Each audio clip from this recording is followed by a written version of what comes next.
Bible कहती है याकूब परमेश्वर से लड़ा और वो जीत भी गया। उत्पत्ति की पुस्तक उसका 32 अध्याय जब देखते हैं लोग, तो वहां पर क्या हो रहा है? एक युद्ध हो रहा है। कौन सा युद्ध? मल्ल युद्ध। और ये जो मल्ल युद्ध हो रहा है, एक व्यक्ति खुदा के साथ लड़ रहा है। किसके साथ? बाइबल कहती है। तो जब लोग इस वचन को देखते हैं तो लोग को समझ नहीं आता कि आखिर ये वचन है क्या। क्यों समझ नहीं आता है? क्योंकि ये बात सही भी है कि खुदा से एक आदमी कैसे लड़कर जीत सकता है। खुदा सामने आया, उससे लड़ाई की और जीत गया। क्या एक इंसान खुदा से जीत सकता है? मैं आपसे पूछ रहा हूं, एक क्या इंसान परमेश्वर से लड़ सकता है? प्रभु को थप्पड़ मार सकता है? मुक्के मार सकता है? लात मार सकता है? नहीं मार सकता। जब एक इंसान खुदा को हाथ नहीं मार सकता, हाथ तो दूर की बात, उसके बारे में ऐसा सोच भी नहीं सकता।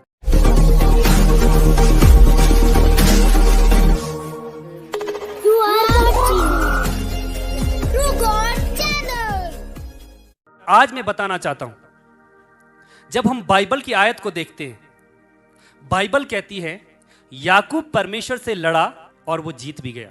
उत्पत्ति की पुस्तक उसका 32 अध्याय जब देखते हैं लोग, तो वहां पर क्या हो रहा है? एक युद्ध हो रहा है। कौन सा युद्ध? मल्ल युद्ध।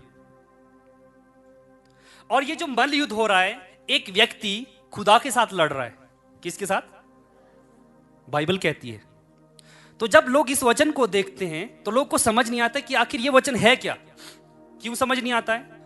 क्योंकि ये बात सही भी है कि खुदा से एक आदमी कैसे लड़कर जीत सकता है। खुदा सामने आया, उससे लड़ाई की और जीत गया। क्या एक इंसान खुदा से जीत सकता है? मैं आपसे पूछ रहा हूं, एक क्या इंसान परमेश्वर से लड़ सकता है? प्रभु को थप्पड़ मार सकता है? मुक्के मार सकता है? लात मार सकता है? नहीं मार सकता। जब एक इंसान खुदा को हाथ नहीं मार सकता, हाथ तो दूर की बात, उसके बारे में ऐसा सोच भी नहीं सकता। अगर किसी ने सोचा भी तो कोई बात नहीं, क्योंकि उसकी बारी आने वाली है। क्योंकि खुदा खुदा है जिसने पूरी दुनिया को बनाया, जिसके बोलने से तूफान थम जाता है, जिसके बोलने से हर एक जो मुर्दे जिंदा हो जाते हैं, जिसके शब्द को सुनकर जान आ जाती है, उस खुदा से हम कैसे लड़ सकते हैं? अब सवाल यह है, जब हम खुदा से नहीं लड़ सकते हैं तो याकूब ने खुदा से कैसे फाइट किया, कैसे खुदा से लड़ा? तो याकूब जब वहां से निकला, लाबान के घर से निकला, तो उस समय उसको मालूम था उसका एक भाई है। कौन सा भाई है? उसका बड़ा भाई, जिसका नाम क्या है? एसाव। क्या नाम है? जब याकूब एसाव से मिलने के लिए आ रहा था, उसके मन में एक डर था, अगर मैं अपने भाई से मिलूंगा तो मेरा भाई मुझे छोड़ेगा नहीं, मुझे मार देगा। वो डर उसके अंदर था। एसाव क्यों डरता था कि उसका भाई उसको मारेगा? क्योंकि याकूब ने धोखा देकर आशीर्वाद लिया था अपने पापा से। आशीष का जो हकदार है वो कौन था बाइबल के अनुसार? पहला बेटा या फिर दूसरा बेटा? पहला बेटा। आशीष के योग्य जो था वो था पहला बेटा। लेकिन याकूब को आशीष चाहिए था और उसने धोखे से अपने भाई की आशीष को अपने ऊपर ले लिया। अब एसाव को बहुत गुस्सा आया, लेकिन याकूब क्या करता है? अपने घर से चला जाता है, उसकी शादी हो जाती है। फिर जब वहां से वापस आता है तो उसको एक बात का डर है। क्या डर है? कि वो उसने अपने भाई को धोखा देके आशीष छीन लिया है। कहीं ऐसा ना हो कि उसका भाई वहां पर जाए तो मार दे, बदला ले ले, क्योंकि उसके भाई की आशीष को उसने छीन लिया था। अब वो जब सुनता है कि याकूब उसका भाई भी 400 लोगों के साथ आ रहा है, कितने लोगों के साथ? उसको डर लगता है, उसका डर बढ़ जाता है। जब उसका डर बढ़ जाता है, अब वो सोचता है मैं क्या करूं, अब तो मैं मर जाऊंगा। तो एक प्लान करता है। वो क्या करता है?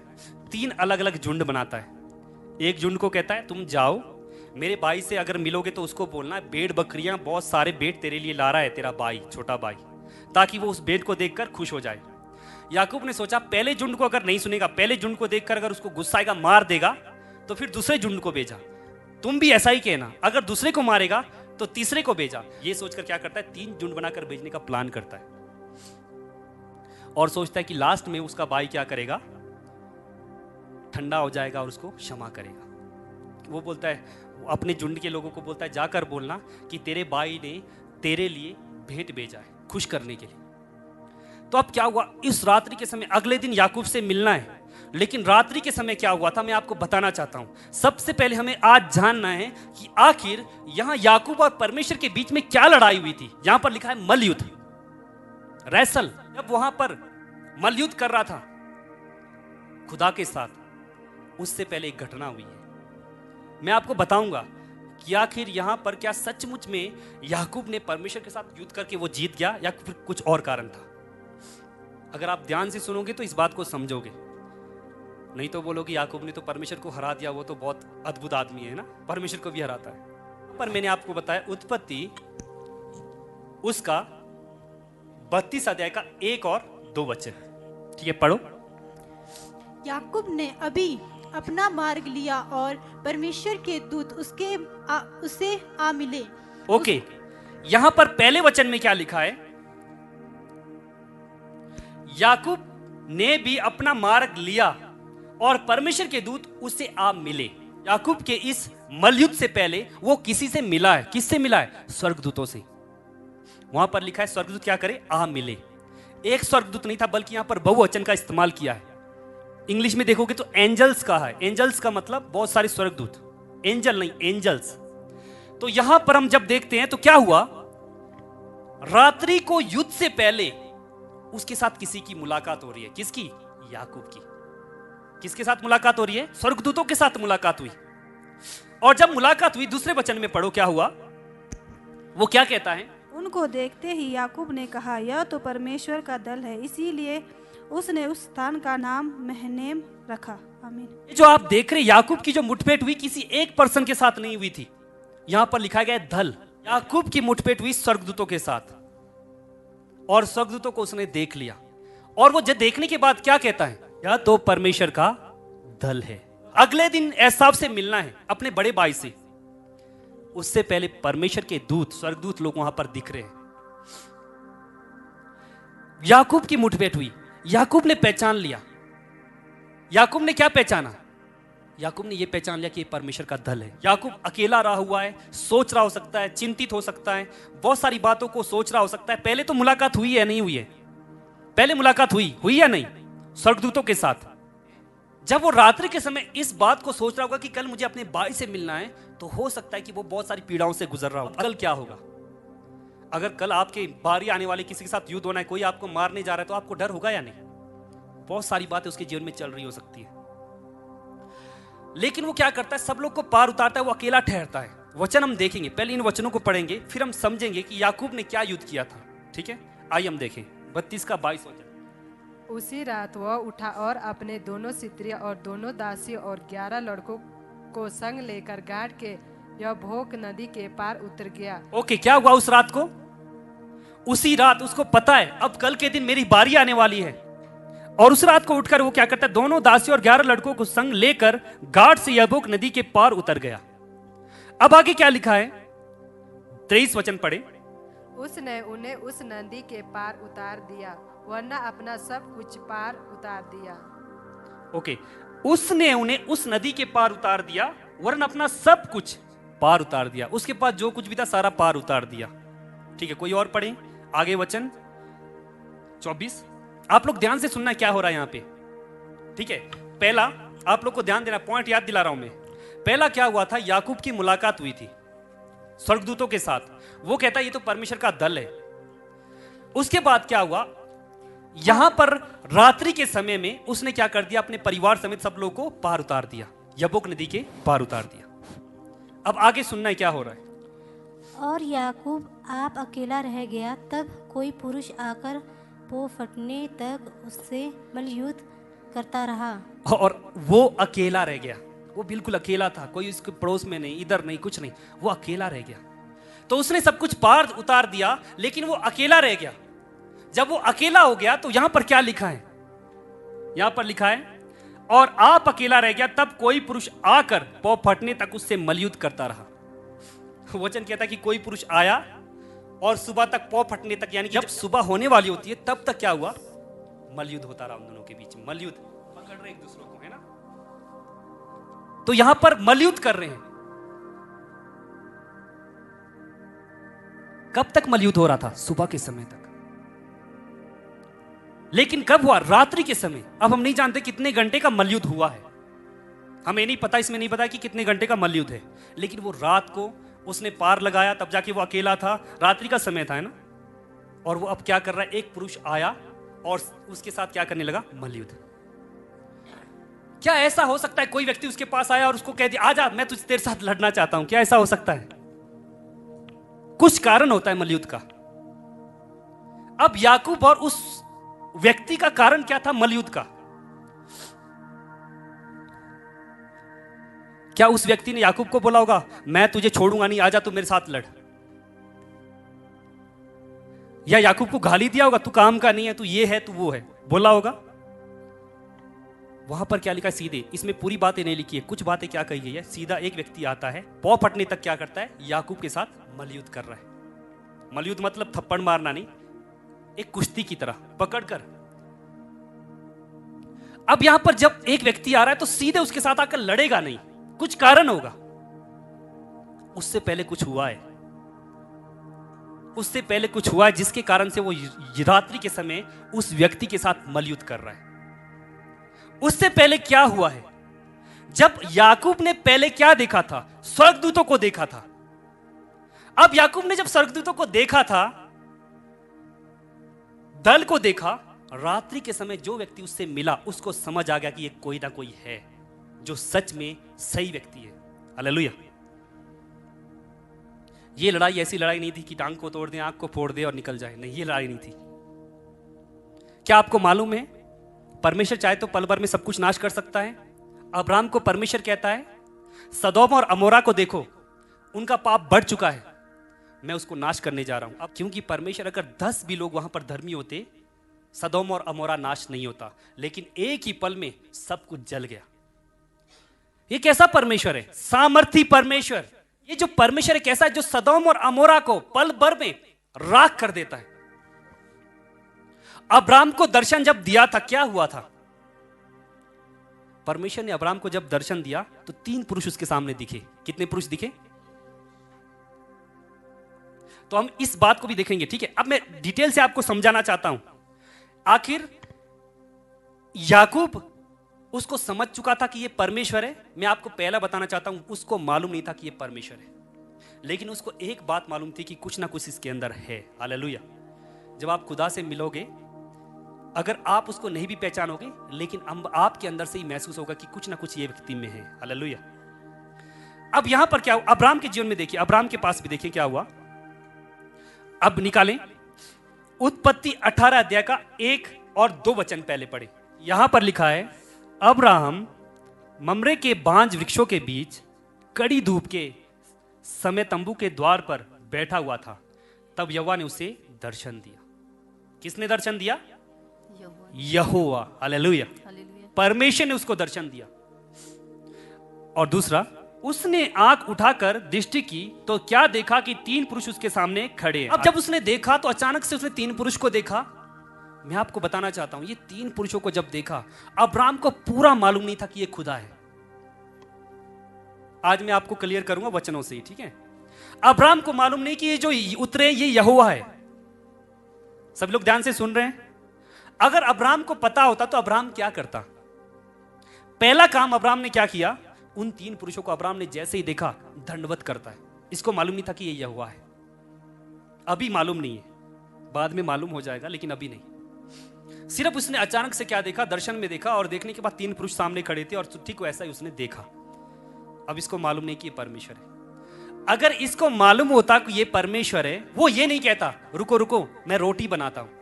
क्या हमारे खाने की उसको जरूरत है? यीशु मसीह आया, भोजन किया, मरने के बाद जी उठे, फिर भी भोजन किया था? नहीं, क्या नहीं किया था? अभी भी प्रभु यीशु मसीह हमारे हाथ से भोजन खा सकता है। लेकिन सवाल यह है, क्या परमेश्वर को भूख लगी है? क्या परमेश्वर भूखा है? क्या उसको भोजन की जरूरत है? हमारी तरह वो भूखा होता है? अब इस अब्राहम ने क्या देखा? ये 3 व्यक्ति एक अतिथि के रूप में आए, मेहमान के रूप में आए। अब मैं इनको भूखा कैसे छोड़ूं? उसने जैसे ही 3 पुरुष को देखा, वो दौड़ा और दंडवत किया। वो कहता है तुम अभी मत जाओ, मैं तुम्हारे लिए कुछ पका कर लाता हूं। लेकिन अगर उसको पता होता कि ये परमेश्वर उतरा है तो वो ये नहीं कहता। वो क्या कहता? प्रभु मेरा सौभाग्य कि आप मेरे पास आए, मेरे नजदीक आइए प्रभु, प्रभु आप मुझे ब्लेस करें, आप मुझे आशीष दे। क्या ये नहीं बोलता? जब आप खुदा से मिलोगे तो आप क्या कहोगे? प्रभु रोटी खा के चले जाए बोलोगे आप? नहीं। आप क्या करोगे? उसको प्रभु, अगर आपने जान लिया कि खुदा ने मुझे दर्शन दिया है, उसके पास घुटने टेकोगे, सिर झुकाओगे, प्रभु को पकड़ोगे, प्रभु को कहोगे प्रभु आप मुझे आशीष दो, प्रभु मुझे आप आशीष दो। क्या ये नहीं कहोगे कि भोजन तैयार करने जाएंगे, आप फ्राई पैन में लगाते, चाय बनाते, वो लगाते हैं? नहीं। अगर आपको मालूम हो जाए कि ये परमेश्वर है तो आप उसको पकड़ोगे, कहोगे प्रभु मुझे ब्लेस कर, मुझे आशीष कर। अब्राहम ने ऐसा नहीं किया। अब्राहम क्या बोलता है? पैर धोने की बात करता है और विश्राम करने की बात करता है और भोजन खिलाने की बात करता है, जो कि परमेश्वर है उसको। ये सब किस बात, वो क्यों कर रहा है ऐसा? क्योंकि वो अनजान है कि ये खुदा है। हालेलुया। लेकिन एक बात वो जानता है, उसने दर्शन में देखा है, तो कोई ये व्यक्ति यूं ही साधारण व्यक्ति नहीं है, इस बात का उसको मालूम था, लेकिन मालूम नहीं था कि ये खुदा है। ये कैसे पता चलता है? वचन निकाले, मैं आपको बताता हूं ये कैसे पता चलता है। इब्रानियों 13 अध्याय का 2 वचन। आप लोग कहोगे कि ऐसा कैसे हो सकता है? तो बाइबल में स्पष्ट लिखा है, अब्राहम ने अनजाने में परमेश्वर की सेवा की थी। अब्राहम ने अनजाने में उस अतिथि का सत्कार किया था।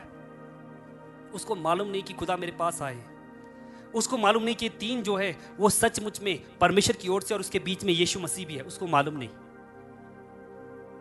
लेकिन वो क्या कहता है? रुको, हाथ पैर धोते, आपके पैर धोता हूं, आपके लिए भोजन तैयार करता हूं, आप आराम करो।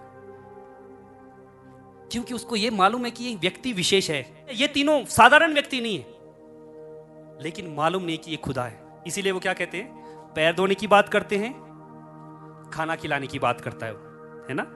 क्यों अब्राहम ने ऐसा किया? अनजाने में। हालेलुया। उसको मालूम नहीं है, लेकिन वो अतिथि को, जो उसके पास मेहमान आए हैं, उनको भूखा नहीं छोड़ना चाहता है। तो आगे क्या लिखा है? यहां पर बड़े वचन क्या लिखा है? इब्रानियों 13 का 2।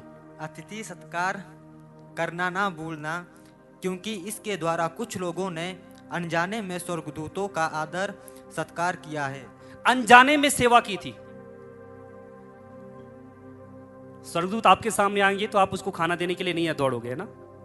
प्रभु यीशु मसीह आपके समक्ष होगा, स्वर्गदूत आपके सामने होंगे, तो आप खाना देने के लिए नहीं दौड़ोगे। आप क्या करोगे? आशीष मांगना चाहोगे, क्योंकि स्वर्गदूत परमेश्वर के नजदीक रहते हैं। ये जो यीशु मसीह के साथ आए, उसके दूत भी उसके साथ हैं। और यहां पर ये तीन एक व्यक्ति के रूप में वहां पर आए, तो अब्राहम ने क्या कर दिया? अब्राहम कहता है, पैर धोने की बात करता है, भोजन देने की बात करता है, रेस्ट करने को कहता है। उसको समझ नहीं था कि ये खुदा है, लेकिन फिर भी उसने आदर किया। बाइबल क्या कहती है? अनजाने में उसने किसका आदर किया? स्वर्गदूतों का। अनजाने में, उसको पता नहीं था कि ये स्वर्गदूत है, उसको पता नहीं था कि ये यीशु मसीह है, लेकिन कैसे सेवा की? अनजाने में। हम तो जब तक पता नहीं चले कि ये कौन है, तब तक सेवा नहीं करेंगे, है ना? या अब्राहम ने बिना जाने, ना तो उसका कोई रिश्तेदार है, ना उसके किसी घर से आए कोई रिश्तेदार आए हुए, लेकिन परमेश्वर है, अनजाने व्यक्ति की सेवा की। अनजाने में जब उन्होंने सेवा की, तो किसकी सेवा की? स्वर्गदूतों की, प्रभु यीशु मसीह की। हालेलुया। तो ठीक यहां पर क्या हुआ? जब आप याकूब की जिंदगी में देखते हो, तो याकूब में क्या हुआ? याकूब के साथ पहले ही स्वर्गदूतों की मुठभेड़ हुई थी। पहले ही याकूब ने स्वर्गदूतों को देखा और उसने कहा ये तो परमेश्वर का बड़ा दल है। लेकिन जो रात्रि के समय आया था, वो भी एक व्यक्ति था, इसीलिए वो समझ नहीं पाया कि ये स्वर्गदूत है या परमेश्वर। लेकिन जब उसके साथ उसकी मुलाकात हुई, याकूब को एक बात समझ आई कि कुछ ना कुछ कारण है। हालेलुया। ये कैसे पता चलेगा? कि याकूब को कैसे पता चला इसमें कुछ ना कुछ है जो मेरे सामने आया, ये मुझे ब्लेस कर सकता है। उसको समझ आ गया। जब उसको समझ आया तो उसने क्या किया? उसको पकड़ लिया। किसको? है जो व्यक्ति उसके पास आया था, याकूब ने उसको पकड़ लिया। अब्राहम ने क्या खिलाया? खाना। अब्राहम ने क्या दिलाया? पैर। ठीक है, अच्छा, अनजाने में उसने सेवा की। लेकिन ये याकूब से पहले ही मुलाकात हुई है स्वर्गदूतों की। अब याकूब ने समझ लिया कि ये व्यक्ति जो है ना कुछ खास है। लेकिन एक बात याद रखना, ये भी अभी भी नहीं समझ पा रहा कि ये परमेश्वर है, ये यीशु मसीह है। उसको अभी भी पता नहीं, पर ये पता है कि स्वर्गदूत मिले थे, कोई खास व्यक्ति यहां पर है। अब जब रात्रि के समय उससे मिला, अब ऐसे समय में, अब मुझे नहीं मालूम कब वो मिला, लेकिन जब रात को मिला तो उसने जान लिया ये जो व्यक्ति जो खास है। उसने क्या कर लिया? उसको पकड़ लिया। अब आप लोग बोलोगे अब क्या हो गया ऐसा? ठीक है, हम वचन देखेंगे, वचन में समझ आएगा क्या हुआ था। अब याकूब ने क्या कर लिया? वो जो व्यक्ति उसके समक्ष आया था उसको पकड़ लिया। अब पकड़कर छोड़ नहीं रहा है, वो बिल्कुल नहीं छोड़ रहा है। अब आपस में युद्ध हो रहा है। याकूब ने एक बात ठान ली, कुछ भी हो जाए बस मुझे छोड़ना नहीं है, चाहे मेरी पैर भी टूट जाए, मुझे पकड़ कर रखना है। वाला मल युद्ध नहीं कि याकूब ने उस व्यक्ति का मुंह तोड़ना था, वो युद्ध नहीं था। याकूब ने यह ठाना नहीं था कि मैं इसके पैर तोड़ूंगा तब तक नहीं छोड़ूंगा। याकूब ने बिल्कुल इस बात को सोचा नहीं कि उस व्यक्ति को मैं पकड़ूं, उसकी आंख फोड़ूं, उसके कान तोड़ूं। हैं? ये लड़ाई नहीं हुई थी। ये लड़ाई हुई होती तो याकूब का कोई ढेर होता वहां पे। लेकिन याकूब को समझ आया जो व्यक्ति रात को मेरे से मिल रहा है, अचानक से मेरे सामने आया, कुछ खास है, और पकड़ लिया। और जब उसने पकड़ लिया तो वचन क्या कहता है? पौ फटने तक मलयुद्ध करते रहे। क्या करते रहे? हो सकता है 5 मिनट का मलयुद्ध हो सकता है 10 मिनट का, हो सकता है 3 घंटे का, 4 घंटे का, लेकिन बाइबल में लिखा है पौ फटने तक। जब सुबह होने वाली होती है तब तक वो मलयुद्ध करते रहे। कौन सा मलयुद्ध था आपको समझना है। 25 वचन। जब उसने देखा कि मैं याकूब पर प्रबल नहीं होता, तब उसकी जांग और नस को छुआ, और याकूब की जांग और की नस उससे मलयुद्ध करते चढ़ गई। ओके, यहां पे हमें समझ आ गया, ये जो दोनों युद्ध कर रहे हैं, ये जो मलयुद्ध कर रहे हैं, अब यहां पे समझ आया, ना तो याकूब उसको चोट पहुंचाने के लिए कुछ कर रहा है, ना फिर वो व्यक्ति उसको चोट पहुंचाने के लिए कुछ कर रहे हैं। कुछ भी नहीं हुआ अभी तक, लेकिन उसने छोड़ा नहीं। याकूब ने उसको पकड़ा और छोड़ा नहीं। उसको समझ आ गया कोई ना कोई तो है, कल तो उसके भाई से उसने मिलना है, लेकिन आज ये व्यक्ति है, कुछ ना कुछ मुझे आज देकर जाएगा ये। हालेलुया। हो सकता है कि मेरे भाई के सामने जब मिलूंगा मुझे उसको डर है, लेकिन इसने पकड़ लिया। वो समझ गया ये व्यक्ति खास है, विशेष है, उसको पकड़ लिया। और पौ फटने तक वचन कहता है मलयुद्ध करते गए, पौ फटने तक, सुबह होने तक। अब हमें मालूम नहीं कितने घंटे किया होगा। ना तो वो उस व्यक्ति ने याकूब पर कोई ठेस पहुंचाया। उस व्यक्ति ने याकूब को थप्पड़ मारा होता तो गिर जाता। लत नहीं मारा, कुछ नहीं, सिर्फ कुश्ती और सिर्फ वहां पर मलयुद्ध हो रहा है, पकड़कर छोड़ नहीं रहा है। अब उसको समझ आ गया, जो उससे मिलने आया था उस व्यक्ति को, ये व्यक्ति मुझे छोड़ने वाला नहीं है। बस जरा सा उसके नस को छू लिया, जरा सा उसको छू लिया, मारा नहीं। क्या लिखा यहां पर? छू लिया, टच किया। और जैसे ही टच किया तो वो लड़खड़ाने लगा। ना तो वो व्यक्ति याकूब को ठेस पहुंचाने वाला था, ना याकूब ने सोचा कि मैं थप्पड़ मारूं, उसके साथ लड़ूं या दुश्मनी है, नहीं। किस कारण से ये मलयुद्ध हो रहा था हम यहां पर देख रहे हैं। जब उसको दर्द हुआ, लड़खड़ाने जब लगा, याकूब कौन? इसके हिसाब से जीत किसकी हुई? वो दूसरा व्यक्ति तो बिल्कुल ठीक है, लेकिन याकूब लड़खड़ा रहा है। लेकिन याकूब के अंदर आप देखिए, लड़खड़ाने पर भी नहीं छोड़ रहा है। वो लड़खड़ा रहा है बेचारा। अब रात भर छोड़ा नहीं, अब कहता है ये मुझे नहीं छोड़ रहा, इसको थोड़ा सा कुछ करता हूं, नहीं तब मुझे छोड़ेगा, है ना। वो कर दिया, नस चढ़ गई, लड़खड़ा रहा है, लेकिन फिर भी नहीं छोड़ता है। आगे वचन क्या कहता है यहां पर देखना। तब उसने कहा मुझे जाने दे, क्योंकि बोर होने वाला है क्योंकि बोर होने वाला है। तब वो क्या कहता है? वो जो व्यक्ति उससे मिला था वो क्या कहता है?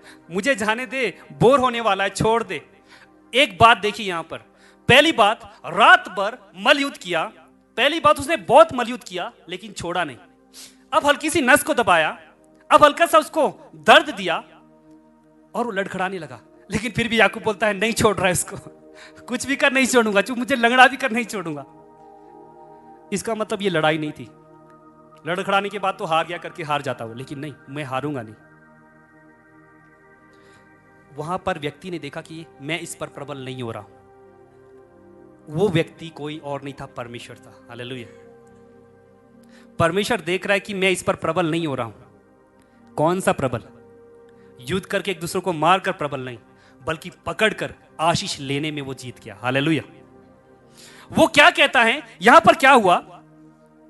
अब जब पाँव पड़ने वाला था, अब वो सुबह के समय मुझे देख लेगा, समझ लेगा सब बातों को, है ना।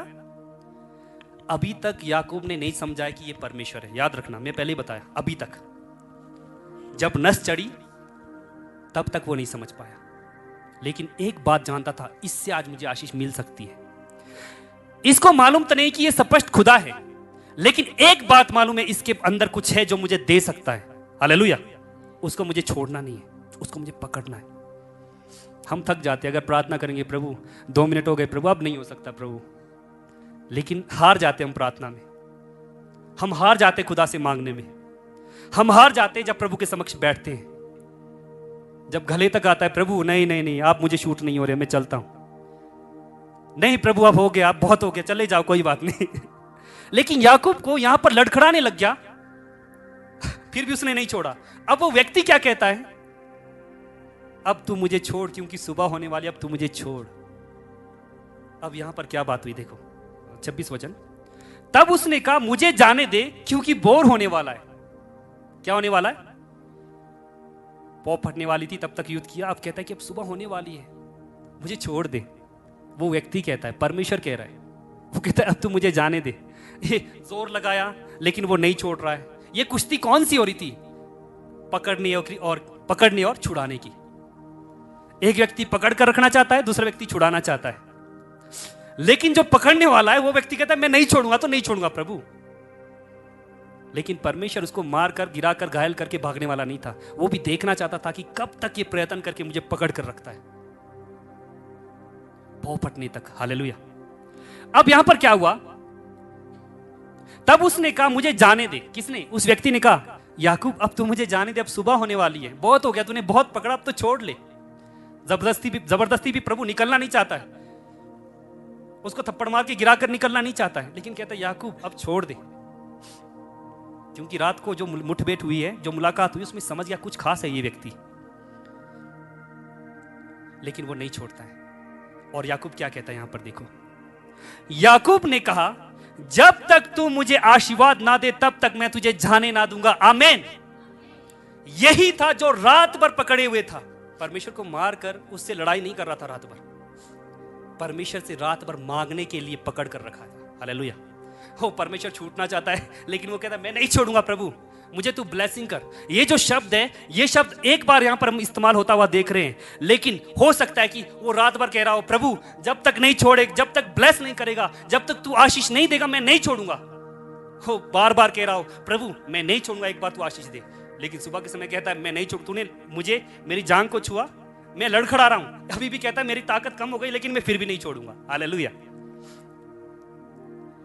अब देखो क्या होता है, इस व्यक्ति ने जय प्राप्त कर लिया। यहां पर जीता कौन? याकूब या परमेश्वर? याकूब, क्योंकि कमजोर होने पर भी उसने परमेश्वर से मांगने तक नहीं छोड़ा और कहा प्रभु जब तक तू आशीष नहीं देगा मैं तुझे नहीं छोड़ूंगा। मैं आप लोग को समझाने के लिए कह रहा हूं, आप कितना खुदा से कब तक आप प्रभु के पास लिपटे रहते हो? प्रभु को छोड़ना नहीं है, प्रभु आपको मिल गया है तो पकड़ लेना है। हालेलुया। याकूब ने तो अनजाने में पकड़ लिया, लेकिन आप तो जानकर उसको पकड़ लो, आप समझ चुके हो। हालेलुया। होशे पढ़ो, होशे में यहां पर क्या लिखा है, अपनी माता की कोख ही में उसने अपने भाई को अड़ंगा मारा। याकूब और एसाव जुड़वा थे और बाइबल कहती है पेट में भी वो लड़ते थे। ये क्यों पता है? याकूब पेट से ही सोचता था कि मैं जेठा बन जाऊं, पहले मैं आ जाऊं, लेकिन कौन आया? एसाव। पहिलौठा बनना चाहता था और बाद में आशीष के द्वारा वो पहिलौठा ठहर गया था नहीं, यानी कि पहिलौठा का होने का जो हक था उसको मिल गया। जब एसाव को भूख लगी थी, बहुत भूख लगी थी एसाव को, एसाव जंगल में शिकार करने वाला व्यक्ति था, शिकार करने के लिए चला गया, उसको बहुत भूख लगी है। जब वो अपने घर में आ रहा था तो याकूब अपने घर में रहता था, उसने दाल पकाई थी, साधारण सी दाल। एसाव जंगल से आता है, उसको शिकार कुछ नहीं मिला, भूखा प्यासा आ जाता है। अब बोलता है याकूब को, बोलता है एसाव जो बड़ा बेटा था याकूब को, बोलता है मुझे थोड़ी सी दाल दे दे। याकूब भी बड़ा चालाक है, उसको तो पहिलौठा पेट से ही बनना था, पहले ही पहिलौठा बनना था उसको। वो क्या कहता है, ठीक है मैं तुझे दाल दूंगा, बस तू एक काम कर, तू बड़ा बेटा है ना, बस कुछ सेकंड तू पहले पैदा हुआ है, कुछ मिनट पहले पैदा हुआ है, एक काम कर, पहिलौठा होने का जो अधिकार है वो मुझे दे, मैं तेरे से बड़ा बनना चाहता हूं। उसने ये कहा। तो वहां पर क्या हुआ, वो क्या कहता है एसाव कहता है मुझे इतनी भूख लगी है, मैं मर जाऊंगा तो बड़ा बन के फायदा क्या है? वो बोलता है ठीक है तू ही रख ले, मुझे दाल दे दे। बाइबल में लिखा है दाल के लिए हम कई बार परमेश्वर की आशीष को खो देते हैं, संसार की बातों के लिए हम परमेश्वर की आशीष को खो देते, छोटी सी बात के लिए। और एसाव ने खो दिया। अब वचन क्या कहता है? मां के पेट में अपने भाई से लड़ने वाला बना, और जब बाद में देखा तो वो किससे लड़ने वाला बना? परमेश्वर से। परमेश्वर को क्या कहता है? प्रभु मैं तुझे नहीं छोड़ूंगा जब तक तू आशीर्वाद ना दे। प्रभु जब तक तू मुझे आशीर्वाद दे मैं तुझे नहीं छोड़ूंगा। मैं लंगड़ा हो चुका हूं, लड़खड़ा रहा हूं, लेकिन मैं तुझे फिर भी नहीं छोड़ूंगा। एसाव को कहता है बस तू एक काम कर, मैं दाल दूंगा, दाल मैं तुझे देने के लिए जाऊंगा। मुझे एक ब्लेसिंग चाहिए। वो क्या? पहलौठा मुझे बनना है, मुझे अपने पापा की आशीष चाहिए। हालेलुया। तो अब यहां पर हम वचन देखते हैं तो क्या हुआ। अब मैं आपको अभी तक क्या बता रहा था? याकूब को अभी तक मालूम नहीं था कि जिसको उसने पकड़ कर रखा है सचमुच में वो यहोवा परमेश्वर है। वो उसको अभी तक मालूम नहीं है, लेकिन एक बात मालूम है कि आज ये जो व्यक्ति है मुझे ब्लेस करेगा। जब यीशु मसीह आपके समक्ष आएगा, आपको अगर मालूम ना हो कि वो यीशु मसीह है, लेकिन आप उसकी उपस्थिति से समझ जाओगे कि कुछ विशेष व्यक्ति वो है। हालेलुया। अभी तक उसको पता नहीं है, लेकिन पकड़ कर रखा है, उसको चाहिए। लेकिन अब क्या हुआ? याकूब ने कहा जब तक तू मुझे आशीर्वाद ना दे तब तक मैं तुझे जाने ना दूंगा। और उसने याकूब से पूछा तेरा नाम क्या है? उसने कहा याकूब। अब क्या पूछा? तेरा नाम क्या है? याकूब। अब याकूब को संतुष्टि हो जाएगी क्योंकि आशीष चाहिए उसको। तो वो व्यक्ति पूछता है अब तेरा नाम बता क्या है? नाम पता है लेकिन पूछना चाहता है जो तेरा नाम है वो सही नहीं है। प्रभु कहता है मैं तेरे नाम को बदलने जा रहा हूं। हालेलुया। जो आशीष मांग रहा है ना तू, आज सच में तुझे आशीष मिलेगा। याकूब का मतलब है धोखा देने वाला, लेकिन अब वो धोखा देने वाला नहीं बनेगा। अपने भाई को उसने धोखा दिया। तो अब यहां पर क्या कहता है परमेश्वर? तेरा नाम याकूब नहीं परंतु इज़राइल होगा, क्योंकि तू परमेश्वर और मनुष्यों से भी युद्ध करके प्रबल हुआ है। हालेलुया। उसने अपने भाई को भी हराया, उसने परमेश्वर को भी हराया। उसने मनुष्य से भी लड़ाई की, उससे भी जीत गया, और परमेश्वर से भी लड़ा और उससे भी जीत गया। और ये लड़ाई मैंने आपको बताई, ये नहीं समझना कि रात भर लड़ाई कर रहे थे, नाक तोड़े थे, पैर तोड़े थे, नहीं। प्रभु ने हल्का सा छुआ, लड़खड़ाने लगा। ये जो लड़ाई थी वो ये थी कि प्रभु मैं आपसे आशीष पाना चाहता हूं, मैं आपको छोड़ूंगा नहीं। बोर तक, पौ फटने तक पकड़ कर रखा है, मैं छोड़ूंगा नहीं। अब परमेश्वर कहता ठीक है ले ले। परमेश्वर हार गया उसके सामने, उसकी प्रार्थना के सामने, उसके पकड़ने के सामने, परमेश्वर के सामने जो उसने विनती की, जो प्रभु को पकड़ कर रखा, यही उसके लिए सबसे बड़ा युद्ध था। हालेलुया। अब क्या हुआ? याकूब को परमेश्वर ने आशीष दे दी। जब आशीष उसको मिल गई तब समझ गया कि ये परमेश्वर है, उससे पहले नहीं। क्योंकि वो सोच रहा होगा थोड़ी सी आशीष मुझे मिल जाए, है ना, कुछ भी आशीष तो दे दे क्योंकि कुछ उसको लग गया है। लेकिन इसने तो और भी बड़ी आशीष दे दी, और ये आशीष कोई मनुष्य नहीं दे सकता। वो समझ गया।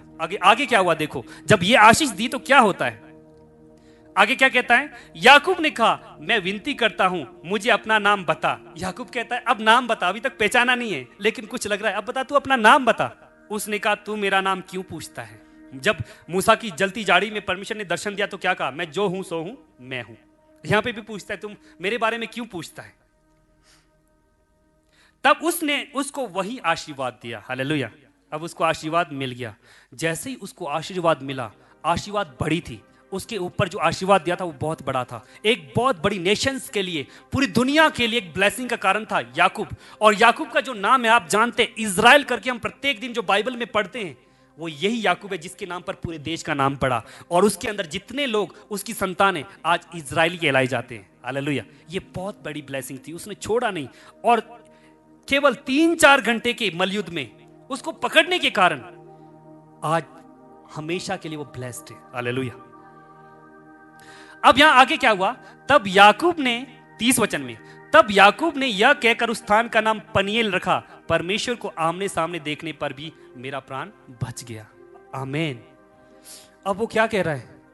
रात भर मैंने इसको नहीं छोड़ा, मैंने तो सोचा था एक आदमी होगा, लेकिन अब इसको समझ आया मैं रात भर जिसको पकड़ के रखा था ये तो खुदा था। वो कहता है मैं खुदा को देखने के बाद भी मरा नहीं। हालेलुया।